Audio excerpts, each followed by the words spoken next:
Pakistan peoples party UC10 ward A PS 93 election campaign incharge Nadeem Gujjar की जानिब से रियाज चौक पर इलेक्शन के हवाले से कॉर्नर मीटिंग का इनेकाद किया गया, जिसमें मामले खसूसी उम्मीदवार NA 234 अली राशिद भाई और उम्मीदवार PS 93 जावेद शेख ने शिरकत की। इस हवाले से मजीद तफसीलात जानते हैं कराची से हमारे नुमाइंदे जावेद महमूद अराई से।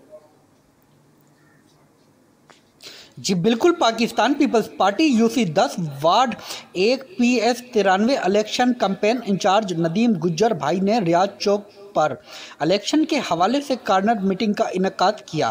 कॉर्नर मीटिंग के मेहमान खसूसी उम्मीदवार NA 234 अली राशिद भाई और उम्मीदवार PS 93 जावेद शेख भाई थे। कॉर्नर मीटिंग के बाद में जलसे का समाप्त पेश करने लगी।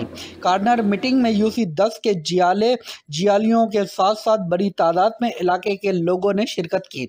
इस मौके पर पाकिस्तान पीपल्स पार्टी रहनुमाओं का कहना था कि हम इस कामयाब प्रोग्राम का इनेकाद पर नदीम गुज्जर भाई और इनकी पूरी टीम को मुबारकबाद पेश करते हैं। आज के इस कामयाब प्रोग्राम ने यह साबित कर दिया कि 8 फरवरी को पीपल्स पार्टी के उम्मीदवार जिला कुरंगी के बाकी इलाकों की तरफ UC10 में भी सुरखरू होंगे। जी हम आपसे जुड़ना चाहते हैं और आपका काम करना चाहते हैं। UC10 की मैं यूं आवाम से रिक्वेस्ट करूंगा कि उस दिन 8 फरवरी अल्लाह ताला उसको पूरा करेंगे हम।